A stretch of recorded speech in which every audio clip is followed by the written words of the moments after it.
সৰ্বোপৰি জনা পিতৃ ঈশ্বৰ, তুমি যুগে যুগে অনন্তকাললৈকে থাকোতা ঈশ্বৰ। তোমাৰ আচৰিত প্ৰেম আৰু মহাপৰিত্ৰাণৰ কাৰণে ধন্যবাদ।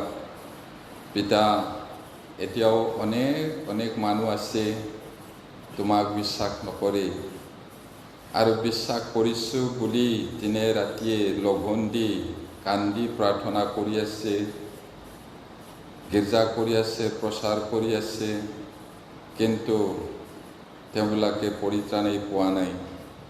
তেওঁলোকে নিজৰ কৰ্মৰ দ্বাৰাই, ধৰ্মৰ দ্বাৰাই পৰিত্ৰাণ পাব বুলিহে আশা কৰি আছে। কিন্তু ধন্য ঈশ্বৰ, তুমি আমাক সাধাৰণ হ'লেও মন মুকলি কৰিলা, তোমাৰ অনুগ্ৰহৰ বাতৰিটো বুজিবলৈ সহায় কৰিলা, পৰিত্ৰাণ দিলা, তাৰ কাৰণে ধন্যবাদ। প্ৰভু, যিসকলে পৰিত্ৰাণ পোৱা নাই, তুমি তেওঁলোকক অনুগ্ৰহ দান কৰা। আৰু প্ৰাৰ্থনা কৰোঁ মণ্ডলীত যিসকল ভাই ভনীসকলে এৰাব নোৱাৰা কামৰ কাৰণে আহিব পৰা নাই, কিছুমানে জ্বৰ নৰীয়াৰ কাৰণে হ'ব পাৰে, কিছুমানে অসুবিধা হোৱাৰ কাৰণেও হ'ব পাৰে, আৰু কিছুমানে হয়তো তোমাৰ শত্ৰু শয়তানৰ পৰীক্ষাত পৰি অনাই বনাই থাকিব পাৰে। আটাইকে তুমি যাক যি প্ৰয়োজন যোগান ধৰা, পৰিশীল হোৱাবিলাকো জয়ী হ'বলৈ সহায় কৰা। আৰু আমি পৰিত্ৰাণ পোৱাৰ পিছত কিদৰে বিশ্বাস জীৱন যাপন কৰিব লাগে তাকেই শিকি আছোঁ। তুমি শিক্ষা দিয়া প্ৰভু। এই সকলো প্ৰাৰ্থনা যীশু নামত খুজিছোঁ, আমেন।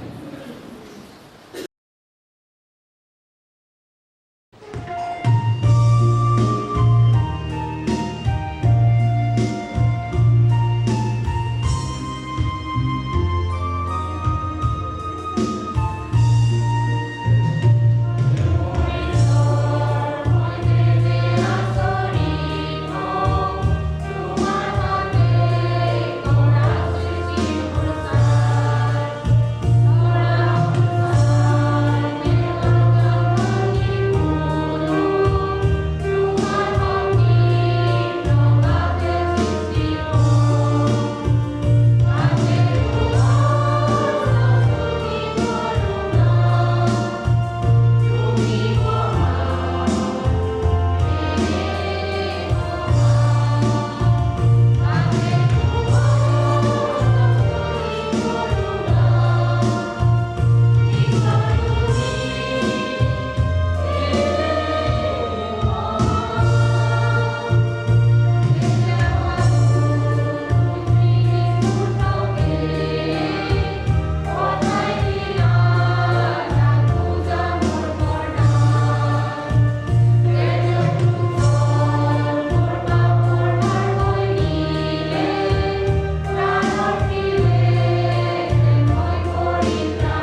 Song of Solomon, chapter 2, verse 15. পৰম গীত 2 অধ্যায় 15 পদ। Song of Solomon, chapter 2, verse 15. পঢ়িম সকলোৱে। তোমালোকে আমাৰ নিমিত্তে শিয়ালবোৰ, দ্ৰাক্ষাবাৰীবোৰ নষ্ট কৰোঁতা সৰু শিয়ালবোৰ ধৰা, কিয়নো আমাৰ বাৰীৰ দ্ৰাক্ষালতাবোৰ ফুলিছে। দ্ৰাক্ষাবাৰী ফুলিছে, কিন্তু সৰু সৰু শিয়ালবোৰো আছে, আৰু সেই শিয়ালবোৰে বাৰীখন নষ্ট কৰে। দ্ৰাক্ষাবাৰী হ'ল ঈশ্বৰৰ মণ্ডলী, আৰু সৰু সৰু শিয়ালবোৰ হ'ল সৰু সৰু পাপ, আৰু সেইবোৰ শিয়ালবোৰ নধৰিলে বাৰীখন নষ্ট কৰি পেলাব। এইটো সৰু সৰু শিয়াল বহুত আছে। আমি সেইদিনা চাইছিলোঁ, পৰচৰ্চা, ঈৰ্ষা, এইটো সৰু সৰু শিয়াল পাপ, আৰু সেইবোৰ ধৰিব লাগিব, নহ'লে নষ্ট কৰিব বাৰীটো। গতিকে আপোনালোকে ধৰিলেনে কণ্ট্ৰল কৰিব লাগিব, ধৰিব লাগিব, এই শিয়ালবোৰ মাৰি পেলাব লাগিব।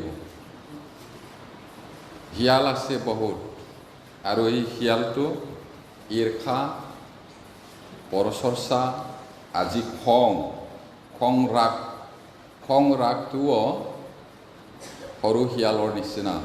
এইটো বহুত ভয় লগা। খং উঠিলে একো নহয় বুলি নাভাবিব, খংটো বহুত ডেঞ্জাৰ। ইয়াতে খঙৰ গম্ভীৰতা, ইয়াতে ই হ'ল মাংসৰ এক প্ৰকাশিক কাৰ্যবোৰৰ এটা, ঈশ্বৰৰ ৰাজ্যত অধিকাৰ লাভ কৰাৰ বাধা। এতিয়া খং কৰিলে কি হ'ল? খংটো জানো পাপ হয় বুলি ভাবিব পাৰে। এই খঙৰ কাৰণে স্বৰ্গত নোসোমাব। বহুত চিৰিয়াছ বিষয়। আমি গালাতিয়া 5 অধ্যায়লৈ যাওঁ। গালাতিয়া 5 অধ্যায় 19 পৰা 21 পদটো চাওকচোন। Galatians chapter 5 verses 19 to 21. Galatia 5 অধ্যায় 19 পৰা 21 পদলৈ পঢ়িম। কিন্তু মাংসৰ কাৰ্যবোৰ জনাজাত, সেয়ে ব্যভিচাৰ, অশুচি কাৰ্য, লম্পট আচৰণ, দেৱপূজা, মায়াকৰ্ম, নানাবিধ শত্ৰুতা, বিবাদ, ঈৰ্ষা, খংৰাগ, বিৰোধ, বিভেদ, নানামত, অসূয়া, মত্ততা, ৰংগৰক, আৰু এইবোৰৰে নিচিনা আন আন কাৰ্য, এই সকলোৰ বিষয়ে যেনেকৈ মই পূৰ্বে তোমালোকক কৈছিলোঁ, তেনেকৈ এতিয়াও আগেয়ে কৈছোঁ, যিবিলাক এনে আচৰণ কৰে তেওঁবিলাকে ঈশ্বৰৰ ৰাজ্যত অধিকাৰ নাপাব। বহুত চিৰিয়াছ। ধৰিছেনে নাই প্ৰিয় ভাই ভনীসকল? এই শিয়ালটো ধৰিব লাগিব। আপোনাৰ তাতো আছে এই শিয়ালটো, নহ'লে বাৰীটো নষ্ট কৰিব। মাংসৰ কাৰ্য মানে এই শৰীৰৰ কামটো কোৱা নাই। এইটো মাংস মানে বাইবেলত পাপটো বুজায় বহুত সময়ত। এতিয়া মাংসৰ কাৰ্যবোৰ মানে পাপৰ কামবিলাক জনাজাত, এইটো জানে। কি বুলি কৈছে ইয়াত? সেইটো ব্যভিচাৰ, অশুচি কাৰ্য, অপবিত্ৰ কাৰ্য, লম্পট আচৰণ, সেইবিলাক বুলি কৈছে। তাৰপিছত দেৱতা পূজা কৰা, নানা মায়া কৰ্ম, নানাবিধ শত্ৰুতা। বহুত শত্ৰুতা থাকে। মানুহ বাহিৰত বহুত ভদ্ৰ, বৰ মিঠা মাত, কোমল, মাখনৰ নিচিনা কোমল কথা কয়, কিন্তু ভিতৰত এইবোৰ আছে। বিবাদ, ঈৰ্ষা, খংৰাগ, এই খংৰাগটো আমি চাব বিচাৰিছোঁ আজি। তাৰপিছত বিৰোধ, বিভেদ, নানামত। নানামত মানে নানান ডক্ট্ৰিন, নানান শিক্ষা। মোৰ মতে এনেকুৱাহে হ'ব লাগে, বাইবেলত এনেকুৱা কৈছে, এইটো নহয়, এনেকুৱা থিঅ'লজি বহুত শিকায়। থিয় মানে ঈশ্বৰ, লজি মানে ঈশ্বৰ বিষয়ক বিজ্ঞান, থিয়লজি। বাইবেলক বাদ দি মানুহে নিজৰ মতে থিয়লজি বনায়, ডক্ট্ৰিন বনায়। ডক্ট্ৰিন মানে শিক্ষা। এইটো বাইবেলৰ মতেহে আমি যাব লাগিব, আমাৰ ইচ্ছামতে নহয়। এইটো বহুত চিৰিয়াছ বিষয়। এতিয়া নানা মত আছেই কৈছে, আজিকালি অনেক শিক্ষক, আৰু কেতিয়াবা হাঁহিবলৈ দিব, কেতিয়াবা কান্দিবলৈ দিব, কেতিয়াবা উঠিবলৈ দিব, কেতিয়াবা বহিবলৈ দিব, ইমোশ্যন কৰি পিনে চকু পানী উলিয়াব পাৰে। এইটো ট্ৰেইনিং আছে, নানা মত। তাৰপিছত অসূয়া, মত্ততা, মদাপী, মতলীয়া। কিছুমানে আকৌ যদি খাইছে মদ, মোকে চাই পিনি কৈছে বুলি ক'ব। পাষ্টৰক কৈ দিছে নহয় বুলি। পাষ্টৰক কৈ দিয়া নাই, বাইবেলত আছে। কেতিয়া লিখিছে? পৰহি নহয়, হাজাৰ হাজাৰ বছৰৰ আগত লিখা হয়। মেছেজটো এনেকাই আছে। তাৰপিছত ৰংগৰক, বহুত ৰং ধেমালি, খোৱা বোৱা, নাচ গান, এইবিলাক বহুত ভাল পায়। তাৰপিছত 21 পদত কি কৈছে? এইবোৰৰে নিচিনা বেলেগ বেলেগ কাম, এই সকলোৰে বিষয়ে মই পূৰ্বে তোমালোকক কৈছিলোঁ। কোনে কৈছিলে? কাক কৈছিলে? এইটো মিছনাৰী পাচনি পৌলে গালাতিয়া মণ্ডলীৰ মানুহবিলাকক কৈছিলে। গালাতিয়া বুলি কওঁতে এটা মাত্ৰ নহয়, আকৌ গালাতিয়া বুলি গুৱাহাটী বুলি ক'লে গুৱাহাটী পাণবজাৰ না, উলুবাৰী না, লখৰা হয় না, জালুকবাৰী, এনেকুৱা গোটেইটো গুৱাহাটী ক'লে মানে গোটেইটো আহে। এই গালাতিয়া বুলি কোৱাটো এটা অঞ্চল। তাত ঈশ্বৰৰ বাক্য প্ৰচাৰ কৰি কৰি মণ্ডলী স্থাপন হ'ল। মণ্ডলীবিলাকক তেওঁ এই কথাটো তাতে থকা সময়তে শিকাইছিলে। পিছত আকৌ এই পত্ৰৰ যোগেদিও লিখিছে। কি বুলি কৈছে? তেনেকৈ এতিয়াও আগেয়ে কৈছোঁ। কি বুলি কৈছে এইটো লাষ্টটো? যিবিলাকে এনে আচৰণ কৰে তেওঁবিলাকে ঈশ্বৰৰ ৰাজ্যত অধিকাৰ নাপাব। এইটো বহুত চিৰিয়াছ। কেনেকুৱা কাম কৰাবিলাক বুলি কৈছে? বেভিচাৰ, অপবিত্ৰ কাম, লম্পট আচৰণ, দেৱতা পূজা কৰা, নানান ধৰণৰ মায়া কৰ্ম, নানান ধৰণৰ শত্ৰুতা, কাজিয়া, ঈৰ্ষা, সংগ্ৰাম, বিৰোধ আৰু দলভেদ কৰা, এইবিলাক কাম, ৰং, মত্ততা, অসূয়া, এইবিলাক যিবিলাকে কৰে, এনেকুৱা আচৰণ কৰে, স্বৰ্গত অধিকাৰ নাপাব। এতিয়া আমিতো স্বৰ্গত যাব পৰা হ'লেও পৰিত্ৰাণ পোৱাৰ পিছত, বা নতুন জন্ম পোৱাৰ পিছত, ঈশ্বৰৰ পৰিয়ালৰ লোক হোৱাৰ পিছত, এতিয়াও আছে নেকি এই শিয়ালবোৰ? এইটো শিয়াল হয়। শিয়াল মানে কি কৈছে? পাপ। এইটো ধৰিব লাগিব, এটা এটাকে মাৰিব লাগিব, সেইটোৱে কৈছে।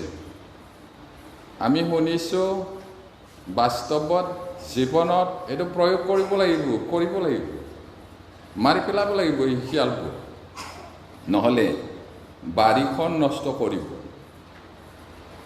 আমি ঈশ্বৰে ৰোৱা দ্ৰাক্ষা বাৰী, আঙুৰৰ খেতি বাৰী, সেইটো সেই শিয়ালবোৰে নষ্ট কৰিব।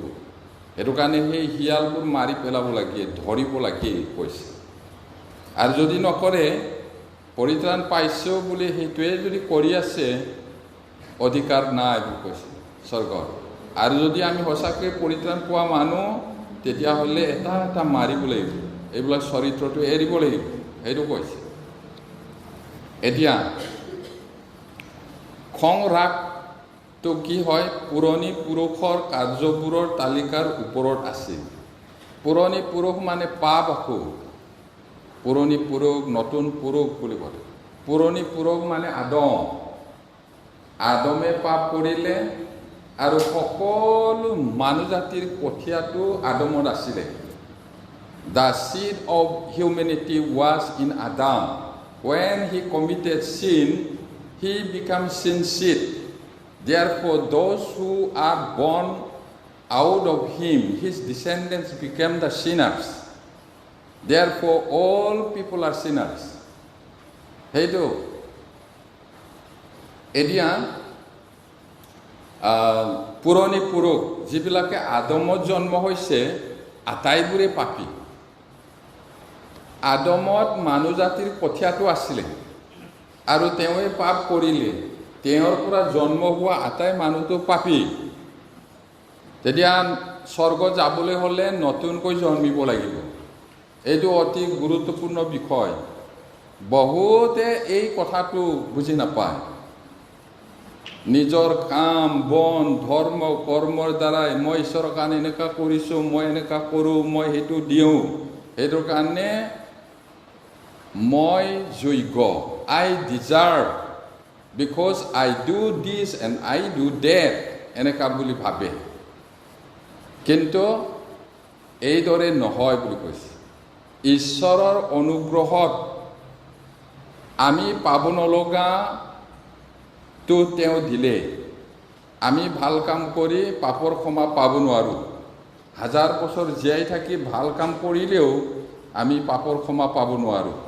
সেইকাৰণে ঈশ্বৰে নিজেই দয়া কৰি সেই পৰিত্ৰাণটো দিলে গিফ্ট salvation is gift কৈছে ইংলিছত therefore we have to accept it by faith not by work পৰিত্ৰাণটো উপহাৰ হয় উপহাৰটো বিশ্বাসেৰে গ্ৰহণ কৰিব লাগে কামেৰে নহয় সেইটো বহুতে বুজি নাপায় এতিয়া আমি যদি আদমত মাত্ৰ জন্ম হৈছোঁ তেতিয়াহ'লে পাপী আৰু পাপীয়ে স্বৰ্গ যাব নোৱাৰে কিন্তু যিসকলে ছেকেণ্ড আদাম যীশু খ্ৰীষ্টৰ তেজত নতুনকৈ জন্ম হৈছে তেওঁবিলাক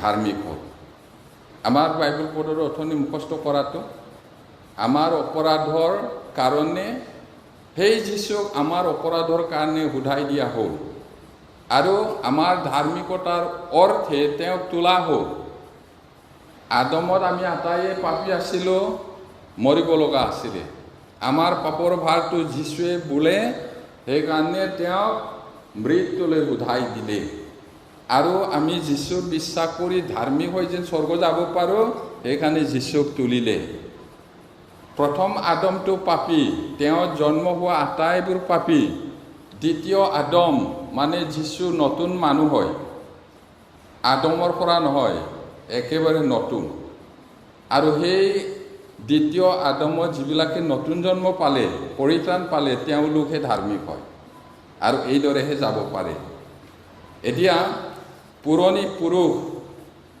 সেইটো খং ৰাগটো পুৰণি পুৰুষৰ কাম আৰু সেইটো লিষ্টত একদম ওপৰত আছে কৈছে লিষ্টত ওপৰত আছে এতিয়া চাওঁ Colossians chapter 3 verse 8 and 9 Colossians chapter 3 verse 8 and 9 Colossians 3 অধ্যায় 8-9 পদ পঢ়িম কিন্তু এতিয়া ক্ৰোধ খং হিংসা নিন্দা মুখৰ পৰা ওলোৱা অবচনীয় বচন এই সকলোকে দূৰ কৰা ইজনে সিজনক মিছা কথা নকবা কিয়নো তোমালোকে তাৰ কৰ্মেহিতে পুৰাতন পুৰুষক ফটা বস্ত্ৰৰ স্বৰূপে ওলোকাই পেলালা ইয়াতে লিষ্টত কি আছে কৈছে পুৰণি পুৰুষৰ কামবিলাকৰ লিষ্টত আৰম্ভণিতে আছে ক্ৰোধ হ'লেও খং হ'লেও ক্ৰোধে খঙতকৈ মহা বেছি হ'লে ক্ৰোধ এংগ্ৰি wrath সেইটো এতিয়া ফাৰ্ষ্টতে আছে তাৰপিছত হিংসা নিন্দা মুখৰ পৰা ওলোৱা অবচনীয় বচন মানে ক'ব নলগা কথা বেয়া কথা লেতেৰা কথা পাপ কথা এতিয়া এই সকলোকে দূৰ কৰা আমি পৰিত্ৰাণ পোৱা ঈশ্বৰৰ সন্তান ঈশ্বৰৰ পৰিয়ালৰ মানুহ হিচাপে এইবিলাকতো আমাৰ জীৱনৰ পৰা দূৰ কৰিব লাগিব। কাৰণ এনেকুৱা কৰা মানুহবিলাকে স্বৰ্গত সোমাব নোৱাৰে, এইটো কৈছে। আমি যদি স্বৰ্গৰ নাগৰিক হ'লোঁ, চিটিজেন হ'লোঁ, পৰিত্ৰাণ যদি পালোঁ, এইবিলাক এৰা, এই শিয়ালবোৰ মাৰি পেলোৱা। কি কি কৈছে ইয়াতে? খং ৰাগটো শিয়াল, হিংসাটো সেইবিলাক। তাৰপিছত কি কৈছে 9 পদত? ইজনে সিজনক মিছা কথা নকবা। ইমানেই মিছা কথা কয়, অসমীয়াত কি কয়? বোকাত মিছা কথা, জিয়া কৈ, থিয় কৈ মিছা কথা কয়। এদিন কি হ'ল? এজন মানুহ আছিলে, তাৰপিছত পাষ্টৰো আছিলে। পাষ্টৰ অলপ কোমল, সেই মানুহটোৱে চিনি পায় তাক, ভালকৈ মণ্ডলীৰে মানুহ। তাৰপিছত এদিন একেবাৰে ৰাস্তা কিনাৰত কৰি বহি আছে। পাষ্টৰে যাওঁতে, কি হ'ল তোমাৰ? পাষ্টৰ, ইমান দাঁতটো বিষাইছে নহয়, উপায় নাই বুলি। হয় নেকি? ডাক্তৰ যোৱা, ডাক্তৰেহে পাৰিব।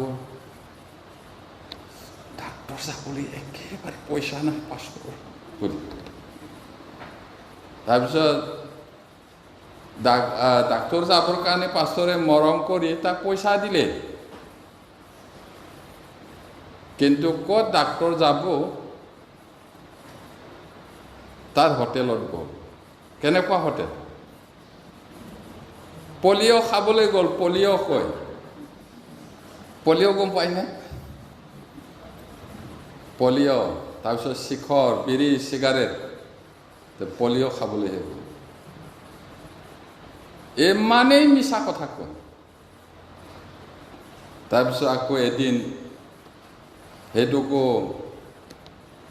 এজন মানুহ, মণ্ডলীৰে মানুহ, পাষ্টৰ, একেবাৰে এনেকুৱা কিবা হৈছে নহয়, চিলিণ্ডাৰৰ দাম 1100, মোৰ তাত 600হে আছে, আপোনাৰ তাত 500 দিয়ক বুলি। একেবাৰে বনাই খাবলৈ নাই, ল'ৰাটো ভাত খাব পোৱা নাই, স্কুলত যাবলৈ। পাষ্টৰক মৰম লাগিলে হ'বলা, দিলে। সি কৈছে কি, মই অহা মংগলবাৰে দিম। আজি 5 বছৰ, 6-7 বছৰ পাৰ হৈ গ'ল। মংগলবাৰ গ'ল, নাই দিয়া সেই পাষ্টৰক। এইটো কয় মিছা। ইজনে সিজনক মিছা কথা নকবা। যদি নাই ডাইৰেক্ট ক'ব লাগে, এনে বনাই ক'ব নালাগে নহয়, না কেনেকা?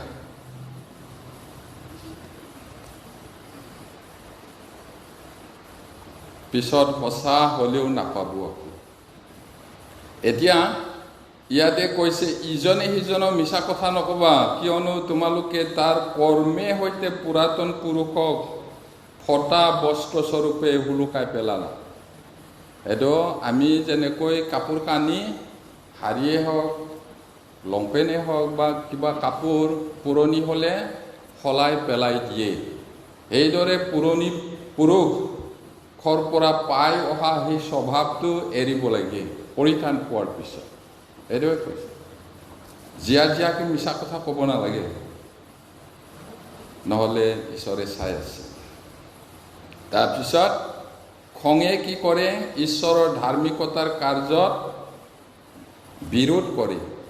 খং ৰাগটো ঈশ্বৰৰ ধাৰ্মিকতাৰ কাৰ্যটো বিৰোধ কৰে, বাধা দিয়ে। জাকব 1 অধ্যায় 20 পদ, James chapter 1 verse 20. James chapter 1 verse 20. পঢ়ে, কিয়নো মানুহৰ ক্ৰোধে ঐশ্বৰিক ধাৰ্মিকতা সাধন নকৰে। মানুহৰ খংটোৱে ঈশ্বৰৰ ধাৰ্মিকতা সাধন নকৰে। এতিয়া কিছুমান মানুহ ইমান খঙাল, ইমান অহংকাৰ, ইমান ফুটনি, গঙা টোপৰ নিচিনা পুট পুট পুট পুট কৰি ডাঙৰ হয়। আমি সৰুতে বড়ো ভাষাত পঢ়িছিলোঁ। এতিয়া হেডিংটো আছিলে চিপুটলি এম্বুবংলি আমাৰ ভাষাত, মানে ফুটনি ভেকুলীৰ মা। এদিন কি হ'ল, তাত পোৱালি বহুত আছে। বহাগৰ প্ৰথম পানীত এই পোৱালিবিলাক বহুত ফূৰ্তি কৰিছে। মাকে কৈছে পোৱালিকেইটা 3-4টা আছে, তোমালোকে এই আমাৰ বাহাতে থাকিবা, মই আহাৰ বিচাৰি যাওঁ, তোমালোকে বাহিৰত নাযাবা দেই, বিপদ আছে। শুনিছানে? শুনিছোঁ মা, নাযাম বুলি। তাৰপিছত কি হ'ল, এই বৰষুণৰ একদম ঝৰ বৰষুণ হ'ল, পথাৰত পানী অলপমান হৈছে, অলপমান জাপ মাৰি ওলালে, ৱাহ মুকলি আকাশ, ইমান ধুনীয়া দেখোন বুলি ভাই ককাই কথা পাতিলে, ভেকুলী পোৱালিকেইটা। তাৰপিছত গৈ গৈ গৈ পাহৰিয়ে গ'ল মাকৰ কথাটো। তাৰপিছত গৰুবিলাকে ঘাঁহ খোৱাটো দেখিলে, ৱাহ উইটো আকৌ কি বস্তু ইমান প্ৰকাণ্ড বুলি। ভেকুলীৰ দেখাত কিমান ডাঙৰ হ'ব নহয় জানো না কেনেকুৱা। তাৰপিছত চাওঁতে বলদটোৱে গছকি দি পেটটো ফালি গ'ল। তাৰপিছত বাকীকেইটা ভয়তে বাহাত পলাই আহিলে। মাকে আহি গ'ল। মাকে আহি আমুকা ক'ত গ'ল বুলি তাৰ পোৱালিকেইটাক বিচাৰিছে আৰু। তাৰপিছত বাকীকেইটাই কৈছে, ভাই ককাইবিলাকে, মা আপুনি কৈছিলে আমাক বাহাতে থাকিবা, তাৰপিছত আমি কিন্তু বৰষুণৰ কিবা অলপ পানী হৈছে, ইমান ভাল লাগিলে বাহিৰত গৈছিলোঁ, এনেকুৱা এটা ডাঙৰ জন্তু দেখিলোঁ, কিবা এটা বস্তু, সেইটো চাওঁতে আমাৰ আমুকা গছকি পেলাই পেটটোৱে ফালি গ'ল। মাকে খং উঠিছে তেতিয়া, হা কি কৈছা তোমালোকে, কিমান ডাঙৰ? এই বহুত ডাঙৰ। তাৰপিছত মাকে কৈছে, মোতকৈ ডাঙৰ থাকিব পাৰে নেকি? কিমান ডাঙৰ আছিলে? অলপ ফুলাইছে, ইমান ডাঙৰ নেকি? নহয় মা। ইমান ডাঙৰ নেকি? নহয় মা। তাৰপিছত ইমান নেকি বুলি একেবাৰে ফুলাইছে। তাৰপিছত পোৱালিকেইটা কৈছে, একোৱেই হোৱা নাই মা বুলি। তাৰপিছত একদম ডাঙৰকৈ ফুলাই দিলে, ইমান নেকি বোলে থুচকৈ ফাটি গ'ল। আছে আজিকালি সেই কিতাপবিলাক আছে না নাই নাজানো মই, আমি সৰুতে পঢ়িছিলোঁ। এনেকুৱা অহংকাৰী মানুহ আছে, ঈশ্বৰৰ লগত যুঁজিব বিচাৰে। পাৰিবনে? আমাৰ জ্ঞানে মগজে ঢুকি পাইছোনে আমি বিশ্ব ব্ৰহ্মাণ্ড বুলি কোৱাটো? সেইটো ঈশ্বৰে কণ্ট্ৰল কৰি আছে। আমাৰ পৃথিৱীখনেই 1,08,000 কিলোমিটাৰ দৌৰে 1 ঘণ্টা। বিশ্ব ব্ৰহ্মাণ্ড কিমান যে কি হয়, সেই ঈশ্বৰৰ লগত যুঁজে, দাংখুব মাৰে, একেবাৰে মই এই ভগৱান। এদিন প্ৰচাৰ কৰিবলৈ গ'ল, এজনে কি ক'লে, মই এই ঈশ্বৰ বুলি। এনেকুৱা ফুটনি আছে। ইয়াতে কি ক'ব বিচাৰিছোঁ মই, কিয়নো মানুহৰ ক্ৰোধে ঐশ্বৰিক ধাৰ্মিকতা সাধন নকৰে। মানুহ বহুত পাৱাৰফুল হ'লেও, ডাঙৰ হ'লেও ঈশ্বৰৰ কি ক্ষতি কৰিব পাৰে? আৰু মানুহে নিজৰ ধৰ্ম কৰ্মৰ দ্বাৰাই স্বৰ্গ যোৱাৰ আশা কৰে। মানুহে ধাৰ্মিক হ'লে কি দিব পাৰিব ঈশ্বৰক? ঈশ্বৰৰ দয়াটোহে শাস্ত্ৰমতে গ্ৰহণ কৰিব লাগিব, আমাৰ মতে নহয়। বহুতে ভুল কৰে। এতিয়া ঐশ্বৰিক ধাৰ্মিকতা সাধন নকৰে, মানুহৰ খং ৰাগটোৱে বাধাহে দিয়ে। খং ৰাগটোৱে কি কৰে? পবিত্ৰ আত্মাক অসন্তুষ্ট কৰে। পৰিত্ৰাণ পোৱা মানুহৰ হৃদয়ত পবিত্ৰ আত্মা ঈশ্বৰটো আহে, মাতিবলৈ দৰকাৰ নাই। বহুত মানুহে ধুনীয়াকৈ গীটাৰ বজাই, ঝেং ঝেং ধুনীয়াকৈ গীটাৰটো বজাই পিনি আপোনাৰ চুলিবিলাক থিয় হ'ব, নোমবিলাক থিয় হ'ব, এনেকৈ ধুনীয়াকৈ কথাবিলাক ক'ব। তাৰপিছত পবিত্ৰ আত্মা মোৰ হৃদয়লৈ আহা বুলি। ঈশ্বৰ হয়, পবিত্ৰ আত্মা মাতিলে নাহে। কিন্তু যেতিয়া এই বাক্য, ঈশ্বৰৰ বাক্যটো শুনি বুজি পাই মন পালতাই ঈশ্বৰলৈ ঘূৰি আহে, সেই মানুহটোৰ হৃদয়ত আপুনি নামাতিলেও তেওঁ নিজে আহে। সেইটোৱে পবিত্ৰ আত্মা। তেওঁ আহে আৰু সেই পবিত্ৰ আত্মা আমাৰ লগত থাকে।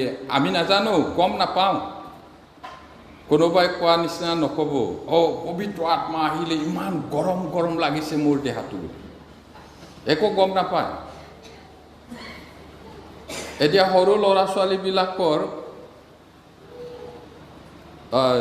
ল'ৰা ছোৱালীবিলাকে কলিজা, কিডনী, ফেপেৰা, হাওঁফাওঁ এইবিলাক নাজানে, ক'ত আছে, কি হয় না নহয় বুলি। তেওঁলোকে নাজানে কাৰণে বস্তুটো নাই নহয়, আছে। আমিও পবিত্ৰ আত্মাটো ক'ত থাকে, কেনেকৈ থাকে আমি নাজানো, তথাপি আমাৰ লগত আছে। আমি যীশুখ্ৰীষ্টত সোমালোঁ, যীশুখ্ৰীষ্ট আমাক সোমালে। এইটো আমাৰ বুজি পোৱাৰ বহুত বাহিৰত। এতিয়া লোহা এডাল যদি আঙঠাত ভৰাই থৈ দিয়ে ৰঙা হ'ব, লোহাটো জুইত সোমালে, জুইটো লোহাত সোমালে। এনেকুৱা বস্তু পবিত্ৰ আত্মা ঈশ্বৰটো আমাৰ লগত থাকে। সেই ঈশ্বৰক অসন্তুষ্ট কৰা হয়, খং, ৰাগ, এনেকুৱা কাজিয়া পেচাল হ'লে মানে। ধৰিছেনে আপুনি সেই শিয়ালটো? ধৰিব লাগিব, সৰু সৰু শিয়াল হয়তো, বাৰীটো নষ্ট কৰিব নোৱাৰে। এতিয়া আমি চাওঁ ইফিচিয়াছ 4:30-31। Ephesians chapter 4 verse 4, chapter 4 verse 30 and 31.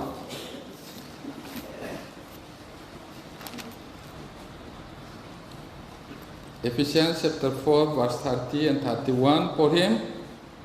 আৰু ঈশ্বৰৰ যি পবিত্ৰ আত্মাত মুক্তি দিনৰ কাৰণে মোহৰ মৰা হ'লা, তেওঁক অসন্তুষ্ট নকৰিবা।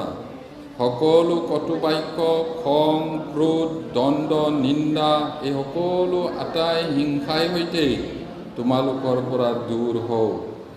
ইমান ধুনীয়াকৈ কৈছে। এতিয়া মোহৰ মানে চিল কৰা। লাইব্ৰেৰীত চিল থাকে কিতাপবিলাকৰ, পাৰ্চনেল লাইব্ৰেৰী থাকিলেও, নাইবা কিবা কোম্পানীৰ বস্তু হ'লে চিল থাকে। আমাজনৰ হয় না, ফ্লিপকাৰ্টৰ হয় না, কিহৰ হয়, এইটো মোৰ হয় বুলি ক'ব নোৱাৰে। এই পবিত্ৰ আত্মাটো পৰিত্ৰাণ পোৱা প্ৰতিজন মানুহৰ হৃদয়ত চিল মাৰি থৈ দিছে। শয়তানে মোৰহে হয় বুলি ক'ব নোৱাৰে, ডিমাণ্ড কৰিব নোৱাৰে। দেখা নাই চিলটো মোৰ হয়। কি হয় সেই চিলটো? পবিত্ৰ আত্মা ঈশ্বৰ। আমি যদি খং, ৰাগ, চিঙৰ বাখৰ, হিংসা, ঘৃণা কৰি থাকোঁ, তেতিয়াহ'লে আমাৰ লগত থকা পবিত্ৰ আত্মা ঈশ্বৰে দুখ পায়, বেজাৰ পায়, অসন্তুষ্ট হয়। সেইকাৰণে এইটো আমি দমন কৰিব লাগিব, ধৰিব লাগিব সেই শিয়ালটো। আৰু ইয়াতে কৈছে, এই সকলো হিংসাৰ লগতে তোমালোকৰ পৰা দূৰ হওক। কোন হয় তোমালোকৰ পৰা কোৱাটো? পৰিত্ৰাণ পোৱা মানুহবিলাকলৈহে এই চিঠিটো লিখিছে। এফিচিয়া মণ্ডলী বহুত ডাঙৰ মণ্ডলী। এতিয়া সেই বাক্যটো আমাৰ কাৰণেও খাটে আৰু সৰ্বযুগৰ সৰ্বকালৰ বিশ্বাসীসকলৰ কাৰণে খাটে। ঈশ্বৰ যেনেকৈ অনন্তকাল থাকে, এই বাক্যটোও থাকে, কাৰণ বাক্যই স্বয়ং ঈশ্বৰ। এতিয়া খং ৰাগটো হাৱে পোৱা বুলি কৈছে। যদি আমি অভিশাপ পাবলৈ বিচাৰে, হাৱে পাবলৈ বিচাৰে, তেতিয়াহ'লে খং ৰাগ কৰি থাকক, দ্বন্দ্ব, কাজিয়া, মাৰ পিট। সেইদিনাহে কেইদিনমানৰ আগত মই শুনিছোঁ, ইমানেই খং উঠে মানুহৰ মাজতে বোলে গিৰিয়েকক একেবাৰে থপৰিয়াইছে, চেণ্ডেলেৰে মাৰিছে, চুলিত টানি পিনি কিবা কৰিছে, তিৰোতামান। কিমান লাজৰ কথা। তেওঁতো ভাবিছে বোলা মই শিকিছোঁ এনেকুৱা মানুহ, এনেকুৱা গিৰিয়েক, এইবোৰ কাণত ধৰি চাকত ঘূৰাই দিম, বাপেৰে, এনেকুৱা বুলি খং উঠিছে বোলা। কিন্তু দেখা মানুহবিলাকেতো লাজ পাইছে, গিৰিয়েকক মাৰিছে বুলি। তাকো খ্ৰীষ্টিয়ান, তাকো কাৰ মাজত মাৰিছে বোলে? অবিশ্বাসীবিলাকৰ মাজত। কি কৈছে মানুহে শুনামতে খ্ৰীষ্টিয়ান মানুহবিলাকতো ভালহে হয়, ভাল হ'বলৈহে খ্ৰীষ্টিয়ান হয়। এইকেইটা আকৌ কেনেকুৱা খ্ৰীষ্টিয়ান? কিন্তু নিজেতো গম পোৱা নাই, বৰ লাজৰ কথা। হাৱে পোৱা, বাইবেলৰ মতে কৈছোঁ মই, হাৱে পোৱা। আদি পুস্তক 49 অধ্যায়,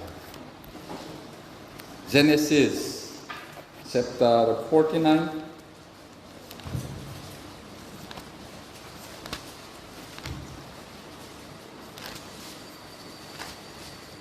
chapter 49,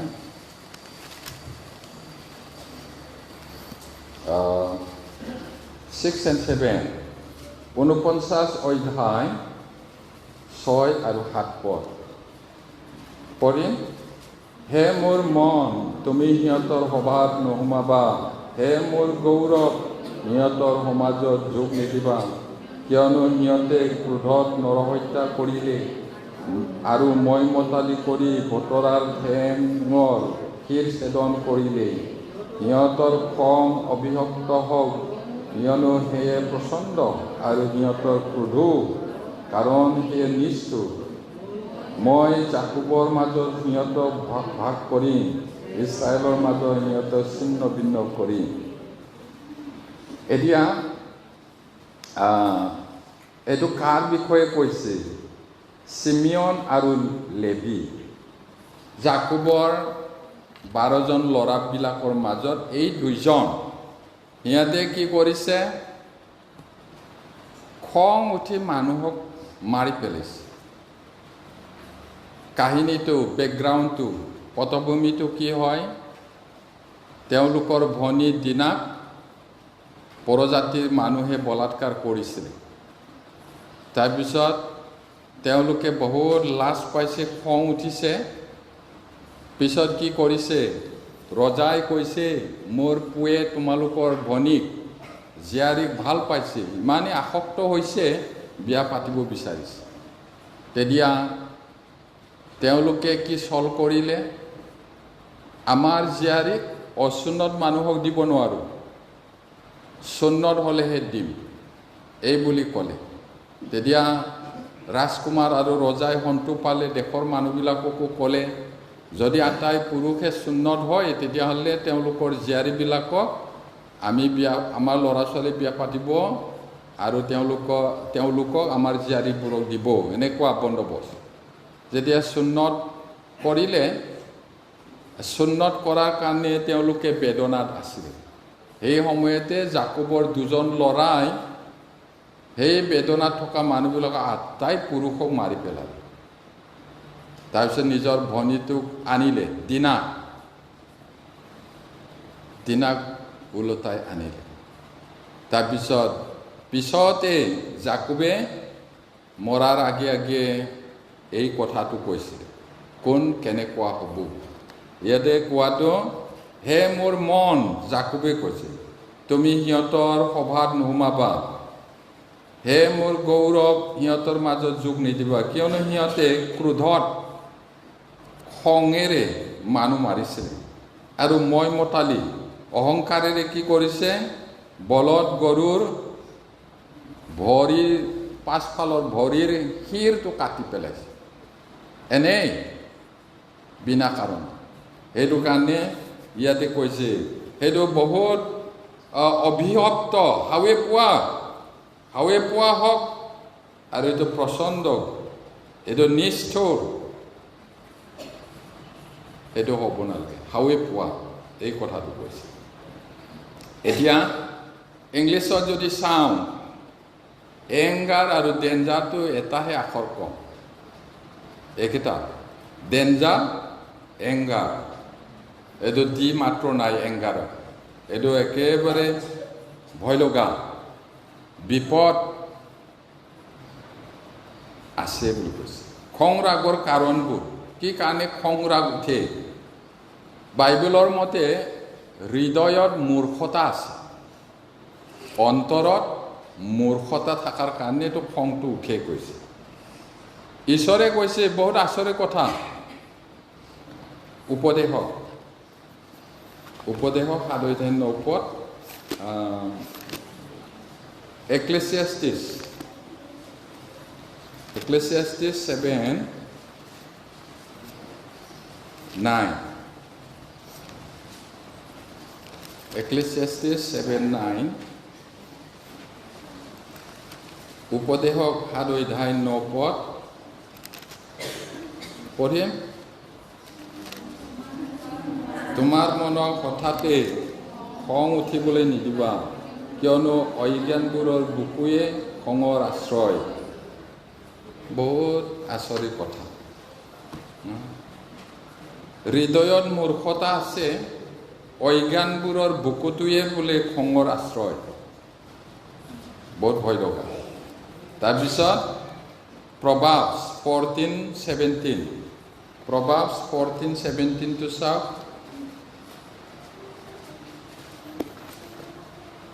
হিতোপদেশ 14:17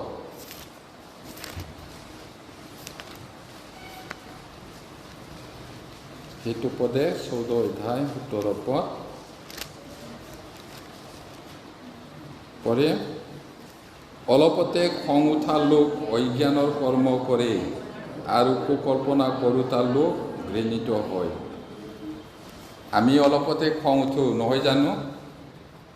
যদি উঠে ঈশ্বৰৰ মতে, বাইবেলৰ মতে অজ্ঞানৰ কাম কৰে। আৰু যিবিলাকে মনতে বেয়া বেয়া কল্পনা কৰে, ঈশ্বৰৰ দেখাত এইটো ঘিণ লগা। এইটো কৈছে। খং ৰাগটোৱে কি কৰে কৈছে, অহংকাৰ আৰু মান মৰ্যাদা বিচাৰে। সেইটো কাৰণে এতিয়া আমি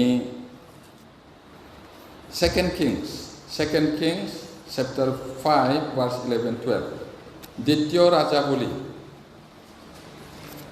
ৰাজাৱলী পুৰণি নিয়মত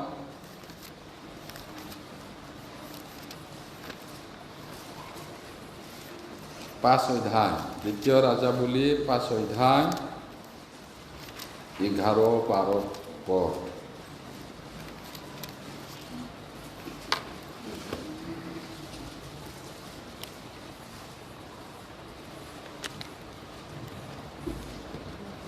পঢ়ে 11-12 পদ। কিন্তু নামানে খং উঠি গুচি গ'ল আৰু ক'লে, চোৱা, মই ভাবিছিলোঁ তেওঁ অৱশ্যে ওলাই মোৰ ওচৰলৈ আহিব আৰু থিয় হৈ নিজ ঈশ্বৰ জিহুৱাৰ নামেৰে প্ৰাৰ্থনা কৰি কুষ্ঠৰ ঠাইত হাত বোলাই কুষ্ঠৰোগী সুস্থ কৰিব। ইছৰাইলৰ আটাই জলতকৈ দমেশ্বকৰ অবানা ফাৰ্পৰ নদী জানো উত্তম নহয়? মই জানো সেইবোৰত জোহৰা মাৰি গুচি হ'ব নোৱাৰিম? এই বুলি তেওঁ মোক ঘূৰাই খঙেৰে গুচি গ'ল। এইটো খং। এইটো চিৰিয়া, এতিয়াও আছে চিৰিয়া।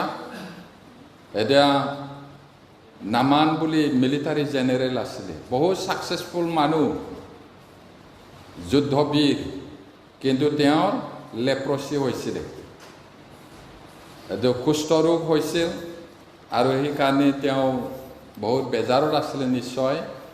কিন্তু তেওঁলোকৰ এজনী চাকৰণী আছিলে, এইটো ইছৰাইলৰ পৰা যুদ্ধ কৰা সময়ত ধৰি লৈ গৈছিলে, সৰু ছোৱালী। পিছত ডাঙৰ হৈ জেনেৰেলৰ ঘৈণীয়েকৰ আলপৈচান ধৰোঁতা ছোৱালী আছিলে। তেওঁ এদিন ক'লে তেওঁৰ গৰাকীয়নীক, প্ৰভুৱে যদি ইছৰাইলত যায় ঈশ্বৰৰ মানুহৰ ওচৰত, তেতিয়াহ'লে এই কুষ্ঠ ৰোগৰ পৰা ভাল হ'ব। তাৰপিছত তেওঁ তাইৰ কথা মতে গৈ পেলাই ৰজাৰ তাত, এইটো ৰজাৰ পৰা এখন চিঠি লৈ গৈছে, এই মানুহজনৰ কুষ্ঠ ৰোগটো সুস্থ কৰিব লাগে। তাৰপিছত এই নামান জেনেৰেলে গৈ ইছৰাইলৰ ৰজাৰ হাতত দিছে। তেতিয়া ৰজাই চিঠিখন পঢ়ি নিজৰ কাপোৰটো ফালি দিলে। মই কি ঈশ্বৰ নেকি, এইটো কুষ্ঠ ৰোগটো ভাল কৰিব পাৰিবলৈ? যুদ্ধ কৰিবলৈ ৰাস্তা বিচাৰিছে তেওঁ। তেতিয়া এলিছা বাবুবাদীয়ে মানুহ পঠালে যে ৰজাই কেলে নিজৰ চোলা ফালিছে, ইছৰাইলত জানো বাবুবাদী নাই, মোৰ ওচৰলৈ পঠাই দিয়া। তাৰপিছত তেওঁ আহিলে সেই এলিছাৰ ওচৰত, আৰু এলিছাই তেওঁৰ ঘৰত আহি পোৱাৰ আগতে তেওঁৰ চাকৰক ক'লে, যোৱা সেই নামানক জৰ্দন নদীত 7 বাৰ জুবুৰা মাৰিবলৈ, গা ধুবলৈ, তেতিয়া তাৰ বেমাৰটো ভাল হ'ব। তেতিয়া এই কথাটো কৈছে নামানে খং উঠি। নামান মানে মিলিটাৰী জেনেৰেল। তেতিয়া তেওঁ খং উঠি গুচি গ'ল আৰু তেওঁ কৈছিলে, মই ভাবিছিলোঁ তেওঁ আহি পেলাই মোৰ এই কুষ্ঠৰোগ বেমাৰত হাতটো বুলাব, নিজৰ ঈশ্বৰৰ তাত প্ৰাৰ্থনা কৰিব, বেমাৰটো ভাল কৰিব, কিন্তু ঘৰৰ পৰাই ওলোৱা নাই। আমাৰ জাগাত আবানা আৰু ফাৰপছ বুলি ইমান ধুনীয়া ধুনীয়া ধুনীয়া নদী আছে, চাফা নদী আছে। জৰ্দন নদীটো লেতেৰা, মই তাতে দেখোন জুবুৰা মাৰি গুচি হ'ব পাৰোঁ, এই বুলি খঙতে গুচি গ'ল। তাৰপিছত তেওঁৰে আলপৈচান ধৰা মিলিটাৰী বেলেগবিলাকে ক'লে, হে প্ৰভু, তেওঁ যদি কিবা কৰিবলৈ ক'লেহেঁতেন তেতিয়াহ'লে আপুনি নকৰিলেহেঁতেন জানো? তেওঁনো কি বেয়া কথা কৈছে? জৰ্দনত জুবুৰা মাৰি ভাল হ'বলৈহে আপোনাক কৈছে, তাত কৰাটো আপোনাৰ কি লোকচান আছে? তেতিয়া তেওঁ কি কৰিলে, তেওঁলোকৰ অনুৰোধটো মানি পিনি জৰ্দন নদীত 7 বাৰ জুবুৰা মাৰিলে। আৰু এনেকুৱা হ'ল, বেমাৰটো ভাল হৈ সৰু ল'ৰাৰ শৰীৰৰ নিচিনা হ'ল। আৰু যদি খং উঠি পেলাই যদি গ'লেহেঁতেন কি হ'লহেঁতেন? গতিকে খংটো ভয় লগা। ইয়াতে মান মৰ্যাদা সন্মানৰ কাৰণে তেওঁ বহুত খং উঠিছিল। আৰু জনাৰ কথা, জনাও বৰ খং উঠিছিলে। আমি চাওঁ জনা পুৰণি নিয়মত জনা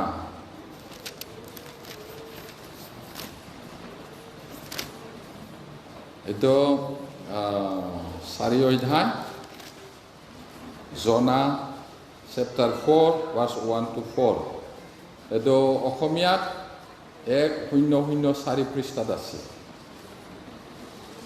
1004 পৃষ্ঠাত যদি পাইছোঁ পঢ়িম।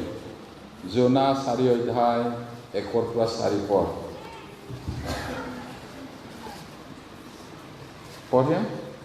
কিন্তু ইয়াতে জনাই অতিশয় বেজাৰ পালে আৰু ক্ৰোধ হ'ল। তেওঁ জিহুৱাৰ আগত প্ৰাৰ্থনা কৰি ক'লে, হে জিহুৱা, মই তোমাক মিনতি কৰোঁ, মই নিজৰ দেশত থাকোঁতে এইদৰে ভাবিছিলোঁ নহয়নে?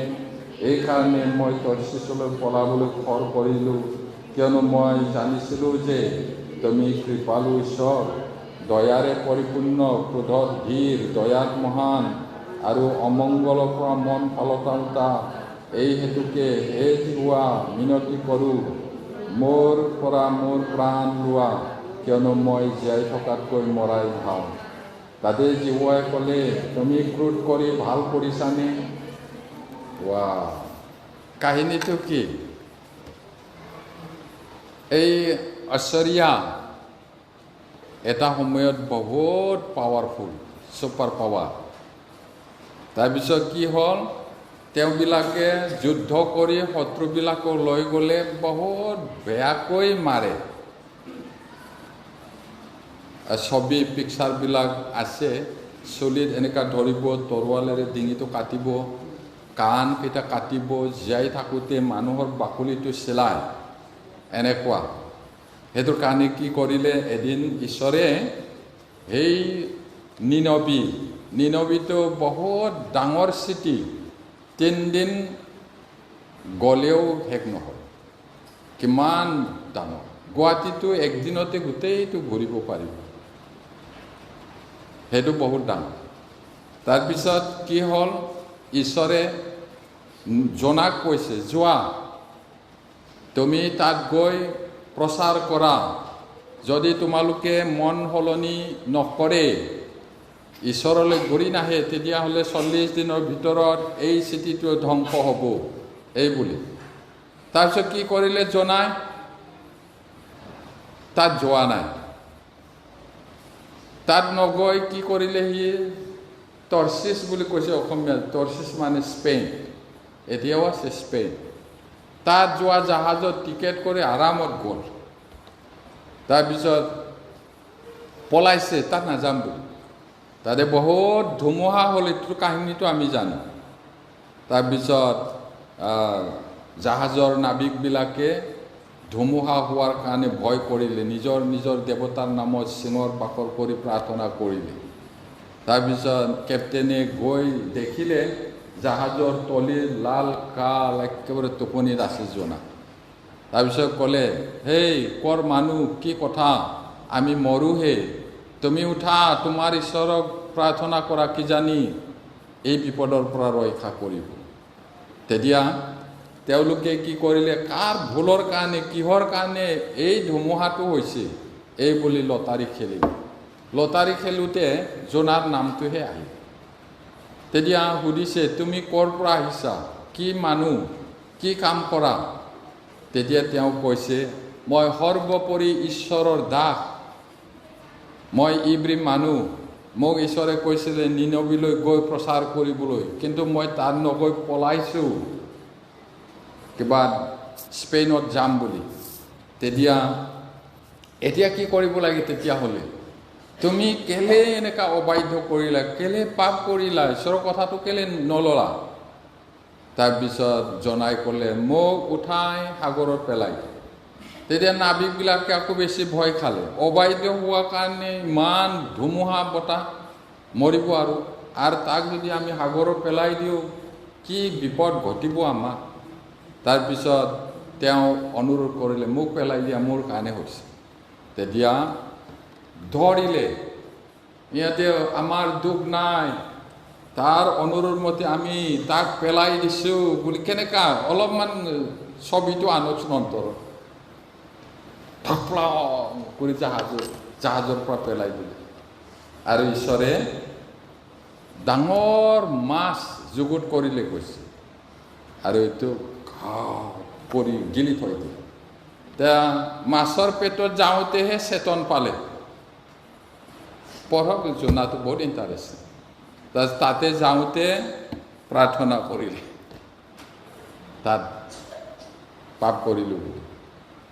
য'ত যাবলৈ মন নাই, তাতে মাছটো গৈ গৈ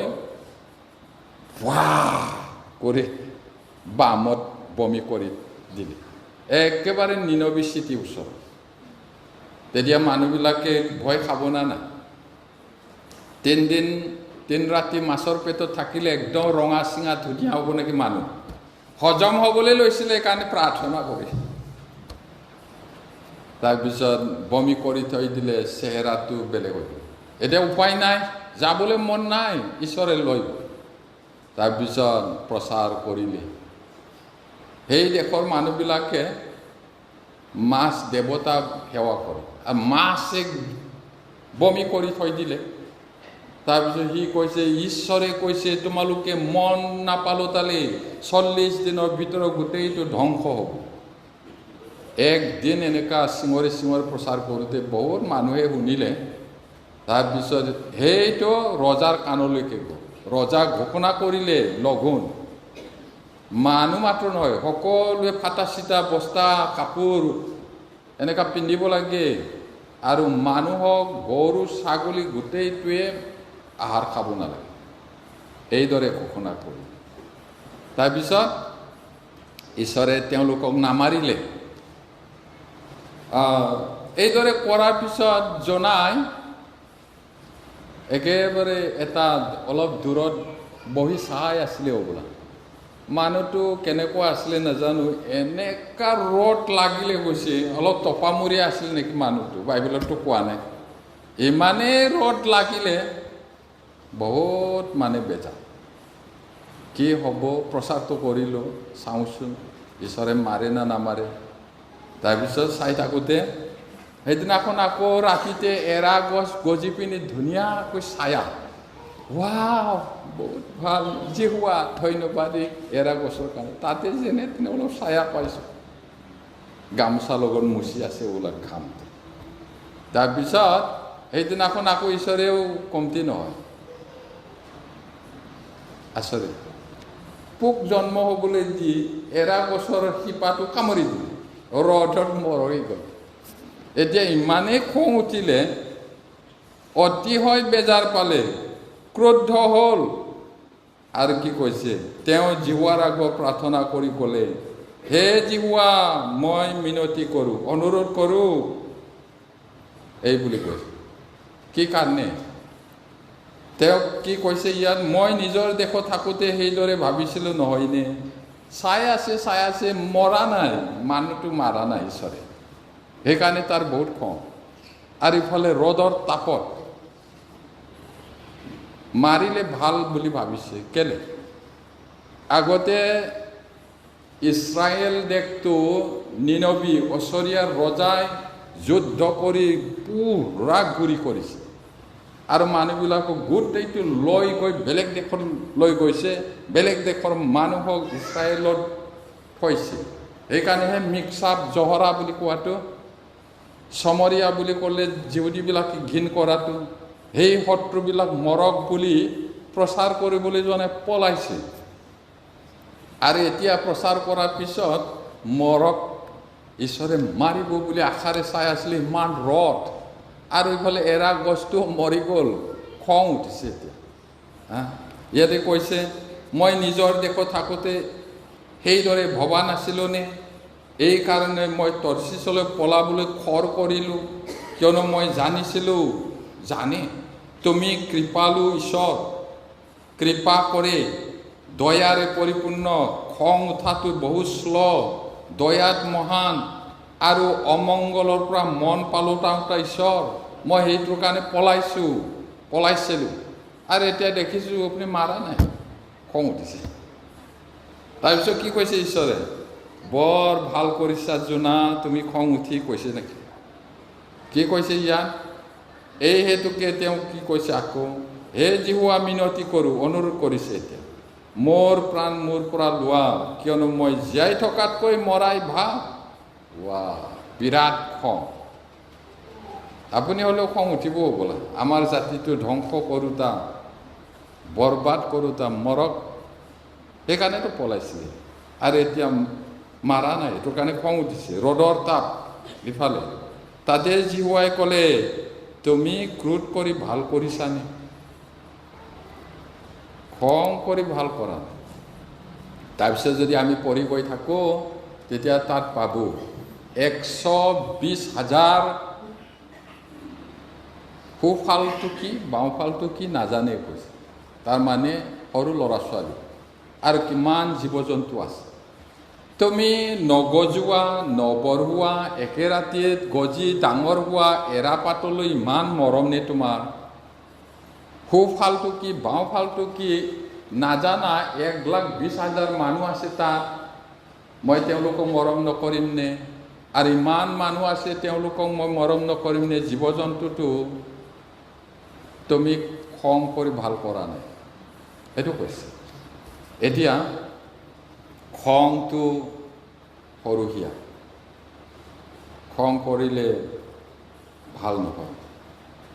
এতিয়া তেওঁ খং কৰিছিলে, কিন্তু ঈশ্বৰ মংগলময়, ঈশ্বৰৰ নিচিনা আমিও ক্ৰোধত ধীৰ হ'লে ভাল। ঈশ্বৰে খং উঠে, কিন্তু মানুহৰ নিচিনা নহয়। এতিয়া ঈৰ্ষাৰ কাৰণে মানুহে খং উঠে। ঈৰ্ষা, আমি হেবলৰ আৰু কয়িনৰ কথাটো জানো। হেবল আৰু কয়িনৰ কথাটো কি আছিলে? এতিয়া এদিন হেবল আৰু কয়িনে ঈশ্বৰৰ কাৰণে উপহাৰ বলি উৎসৰ্গ কৰিছিলে। এতিয়া ঈশ্বৰে হেবলৰটো গ্ৰহণ কৰিলে, কয়িনৰটো ৰিজেক্ট কৰিলে। কাৰণটো কি? কয়িনৰটোৱে মানুহৰ চেষ্টা, ধাৰ্মিকতাক বুজা, হেবলৰটো ঈশ্বৰৰ চেষ্টাটোকহে বুজায়, ঈশ্বৰৰ উপায় আৰু তেজ আৰু বিশ্বাসৰ কথাটো বুজায়। এতিয়া হেবলৰ বলিত তেজো আছিলে, বিশ্বাসো আছিলে। কয়িনৰ বলিত তেজো নাই, বিশ্বাসো নাই, সেইটো কাৰণে গ্ৰহণ কৰা। কৰ পৰা আহিলে আকৌ সেই বিশ্বাসটো? কোনোবাতো প্ৰচাৰ কৰোঁতা থাকিব লাগিব। বাইবেলত কৈছে, প্ৰচাৰ কৰোঁতা নহ'লে কোনে শুনিব? আৰু পঠোৱা মানুহ নাথাকিলে কোনে যাব? এতিয়া কোনে প্ৰচাৰ কৰিছে? আদম আৰু হাৱাই নিজৰ ল'ৰাবিলাকক নিশ্চয় কৈছিলে, সময়ে সময়ে মাজে মাজে সদায় কৈছিলে। আৰু সেই কোৱা সময়ত কইনে ফাং ফুং শুনিলে কিজানি আৰু বুজি পোৱা নাই কথাটো, কিন্তু হেবলে বুজি পাইছে। কি বুজি পালে? তেওঁলোকে হয়তো কৈছিলে, দেউতা দেউতা খেতি কৰাটো কেলে ইমান কষ্ট, এতিয়া নিচিনাটো ট্ৰেক্টৰ নাই, কিবা নাই, সেই সময় কিমান কষ্ট, আৰু কিমান জীৱ জন্তু আছিলে হ'বলা, মেৰবোৰ জন্তুৱে খাই দিয়ে। হেবলেও নিশ্চয় কৈছিলে। তেতিয়া নিশ্চয় আদম আৰু হাৱাই কৈছে, বিশেষকৈ মায়ে, বোপাহঁত আমি এদিনত থকা সময়ত ইমান ভাল আছিলে, একো চিন্তা নাছিলে, কিন্তু ঈশ্বৰে নেখাবা বুলি কোৱা গছৰ ফলটো ময়েই সাপৰ কথা লৈ খালোঁ, আৰু আমি মৰিব লগা আছিলে, কিন্তু ঈশ্বৰে আমাক দয়া কৰি আমাৰ সলনি এটা জন্তু মাৰিলে। আৰু সেইদিনা মৃত্যু দেখি আমি ভয়তে কিমান ভয় খাইছিলোঁ, গা নোমবিলাক নিয়ৰি গৈছিল। এতিয়া এয়া চোৱাচোন, কাপোৰটো বুলি এইটো ছালৰ বস্ত্ৰ বনাই দিয়াটো নিশ্চয় দেখাইছে। বহুত লেডাৰ জেকেটহে আছিলে, সেইটো ৰাফকৈ বনাই দিয়া, সেইটো নিশ্চয় দেখুৱাইছে। তেতিয়াহে বোলে বুজিছিল, তাৰমানে ঈশ্বৰক পাবলৈ হ'লে, পাপৰ ক্ষমা পাবলৈ হ'লে, ঈশ্বৰৰ পৰা গ্ৰাহ্য হ'বলৈ হ'লে তেজ লাগে, এইটো তেওঁ জানিলে। আৰু সেইদৰে তেওঁ জন্তু বলি দি ঈশ্বৰক দিছিল বিশ্বাসেৰে। সেইকাৰণে ঈশ্বৰে তেওঁক গ্ৰহণ কৰিছে। কইনৰটো তেজো নাই, বিশ্বাসো নাই। আৰু ক'ৰ পৰা লৈছিলে তেওঁৰ বলিটো? এই হাৱে পোৱা মাটিৰ পৰা। হাও দিছিলে নহয়, মাটিটো পাপ কৰাৰ আগত কাঁইট নাছিলে। যিমান খেতি কৰিলেও কপালৰ ঘাম মাটিত পেলাই পিনি খেতি কৰিব, য'ত খেতি কৰিব কাঁইট গজিব, এইটো হাৱে পোৱা মাটি, তাৰ পৰা লৈছিল। আৰু সেইদৰে তেওঁৰটো গ্ৰহণ নকৰাৰ কাৰণে ইমান ঈৰ্ষা কৰিলে, মাৰিয়ে পেলাই দিলে। সেই মাৰাটো কিহৰ কাৰণে? প্ৰথমটো ঈৰ্ষা কৰিছে, ঈৰ্ষা কৰি খং উঠিলে, আৰু সেইটো দমন নকৰিলে, সি কইনে সেই শিয়ালটো নধৰিলে, নামাৰিলে, ভায়েকক মাৰি দিলে। সেইটো কাৰণে কইনৰ বংশটো পলৰীয়া হ'ল, হাৱে পোৱা হ'ল, বহুত ভয় লগা হ'ল। এতিয়া আমি চাওঁ আদি পুস্তক 4 অধ্যায়, Genesis chapter 4 verse 5 and 6। আদি পুস্তক 4 অধ্যায় 5-6 পদ।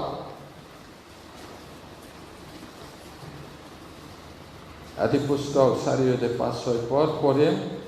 কিন্তু কইনক আৰু তেওঁৰ উপহাৰসকলে গ্ৰহণ নকৰিলে, তাতে কইনৰ অতিশয় ক্ৰোধ হ'ল, আৰু তেওঁৰ মুখো আমন্ত্ৰণ হ'ল।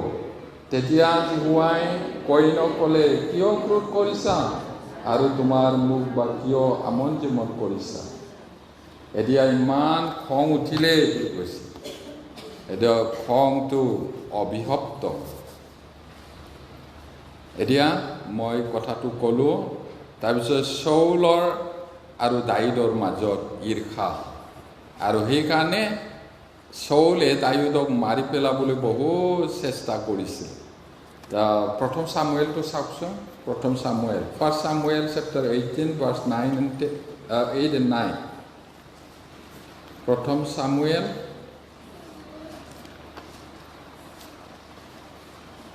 18 verse 8 and 9। প্ৰথম চামুৱেল 18 অধ্যায় 8-9 পদ পঢ়িম।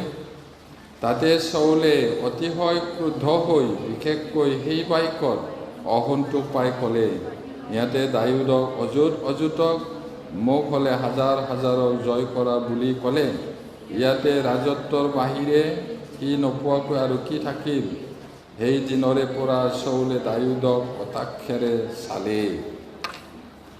এতিয়া গলিয়াথক মাৰি যুদ্ধ জয় কৰি ঘূৰি অহা সময়ত জেৰুচালেমৰ তিৰোতাবিলাক, গাভৰুবিলাকে একেবাৰে ফুল লৈ কিবা কৰি নাচি বাগি বাদ্য বাজনাৰে তেওঁলোকক ৱেলকাম কৰিছে।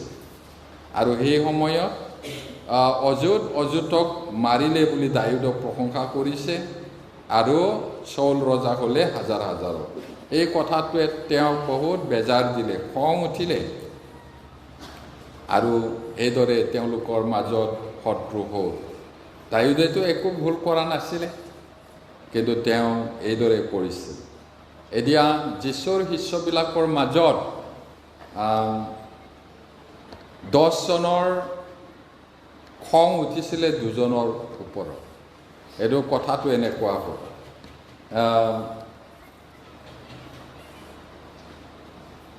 12 জন শিষ্য আছিলে, তাৰপিছত 2 জন যোহন আৰু জাকুবৰ মাকে আহি যীশুৰ ওচৰত কৈছিলে, যেতিয়া আপুনি আপোনাৰ ৰাজ্যত আহিব তেতিয়া মোৰ ল'ৰা 2 জনৰ এজনটো সোঁ হাতত আৰু আনটো বাওঁফালে বহিবলৈ দিব। তেতিয়া যীশুৱে সুধিছিলে, তোমালোকে কি খুজিছা তাক তোমালোকে নাজানা? মই যি বাপ্তিস্মাৰে বাপ্তাইজিত হ'ম তোমালোকে সেইটো পাৰিবানে? আৰু মই যি পান পাত্ৰ পান কৰোঁ সেইটো পাৰিবানে? তাৰমানে ক্ৰুচত মৰিব আৰু তেওঁ বহুত দুখ কষ্ট পাব, পাৰিবানে? তেওঁলোকে কৈছে পাৰিম বুলি। পাৰিব পাৰে হয়, কিন্তু সোঁফালে বহুৱাবলৈ বা বাওঁফালে বহুৱাবলৈ মোৰ ক্ষমতা নাই। পিতৃ ঈশ্বৰে যাৰ কাৰণে যুগুত কৰিছে তেওঁহে পাব, এই বুলি তেওঁ কৈছিলে। এতিয়া মথিয়ে লিখা 20 অধ্যায়, মেথিউ চেপ্টাৰ 20 verse 20 to 24.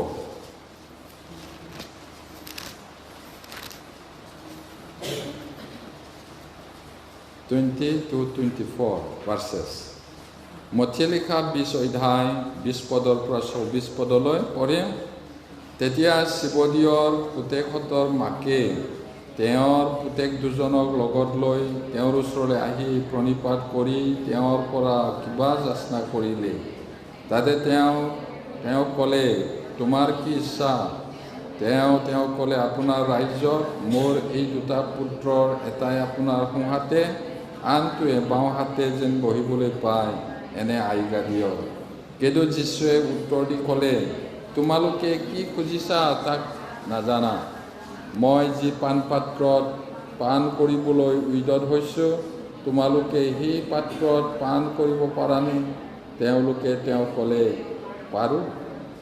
তেওঁবিলাকক ক'লে, তোমালোকে মোৰ পাত্ৰত পান কৰিবা হয়, কিন্তু মোৰ সোঁহাতে আৰু বাওঁহাতে বহিবলৈ দিবলৈ মোৰ ক্ষমতা নাই। কিন্তু যিবিলাকৰ নিমিত্তে মোৰ পিতৃৰ দ্বাৰা যুগুত কৰা হৈছে তেওঁবিলাককে দিয়া হ'ব। আন 10 জনে এই কথা শুনি সেই 2 জন ভায়েক ককায়েকলৈ কুপিত হ'ল। এতিয়া 10 জনে সেই ভাই ককাই 2 জনক বহুত খং উঠিলে। এতিয়া তেওঁলোকেও যি পান পাত্ৰ পান কৰিব বুলি কোৱাটো সোণৰ গিলাচত যীশু ৰজাই খাব, আমিও পাৰিম এনেকুৱা ভাবিছে। কিন্তু এইটো কোৱা নাই, মৃত্যু যাতনা। তেওঁলোকে জানি কৈছিল নে নাজানি কৈছিল নাজানো, পাৰিম বুলি। অৱশ্যে জাকুবে প্ৰভুৱে কোৱাৰ দৰেই প্ৰথম মাৰ্টাৰ হৈ গ'ল, মানে শ্বহীদ হৈ গ'ল। এইটো ডিঙিটো কাটি মৰাই দিছে। তাৰপিছত ভাইটো বহুত বছৰ একেবাৰে বুঢ়া, প্ৰায় 95 বছৰমান জীয়াই থাকি মৰিলে। 100 বছৰে থাকিছিলে কিজানি, একজেক্টলি ময়ো নাজানো। এইদৰে তেওঁলোকে ঈশ্বৰক গৌৰৱ কৰিছে। তাৰপিছত বিবেচনাৰ অভাৱ, বিবেচনা নাথাকিলে খং ৰাগটো তৎক্ষণাত আহিব। এতিয়া আৰু 2টামান বাইবেল পদ চাম। সিটো পদে বেগাই চাওক, প্ৰভাৱছ 19:11। সিটো পদে 19 অধ্যায় 11 পদ।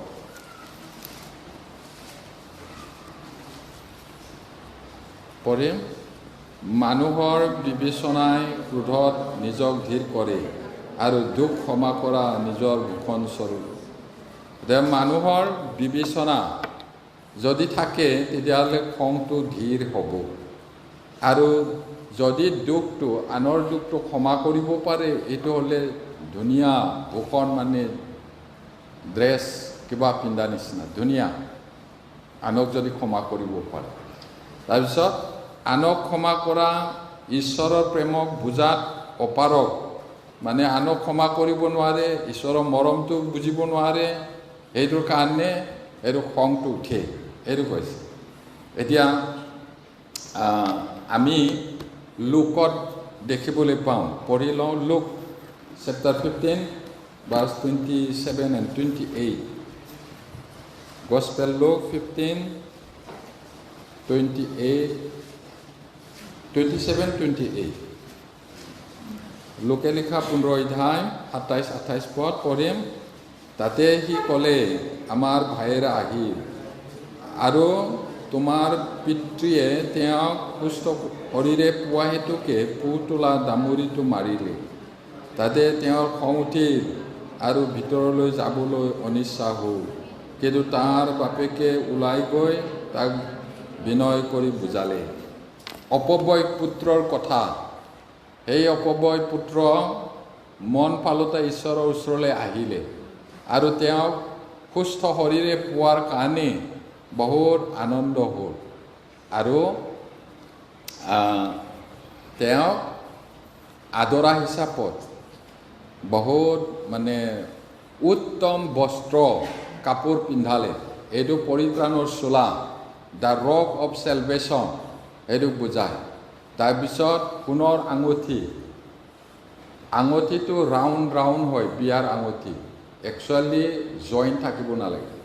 এইটো প্ৰেমৰ চিন হয় আঙুঠিটো, আৰু সেইটো কেতিয়াও শেষ নহয় প্ৰেমটো। ঈশ্বৰে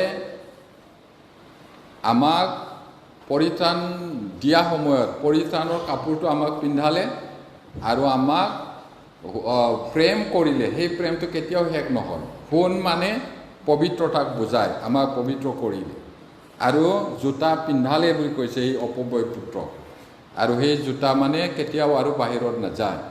সেইটো আমাৰ কথাই কৈছে, আৰু সেইটো আনন্দ কৰিছে।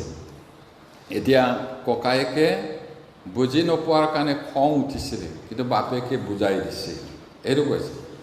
ঈশ্বৰৰ ক্ষমাটো বুজি নোপোৱাৰ কাৰণে এইদৰে খং উঠিছে। এতিয়া যাই হওক, আমি আজিলৈ ইয়াতে শেষ কৰিছোঁ। আৰু খঙে কি কৰে এইটো বহুত আছে। এতিয়া খং ৰাগটো হ'ল দ্ৰাক্ষাবাৰী, ফুলনি দ্ৰাক্ষাবাৰী, সেইটো নষ্ট কৰে। ধৰিব লাগিব, মাৰি পেলাব লাগিব। ঈশ্বৰে আশীৰ্বাদ কৰক। প্ৰাৰ্থনা কৰোঁ।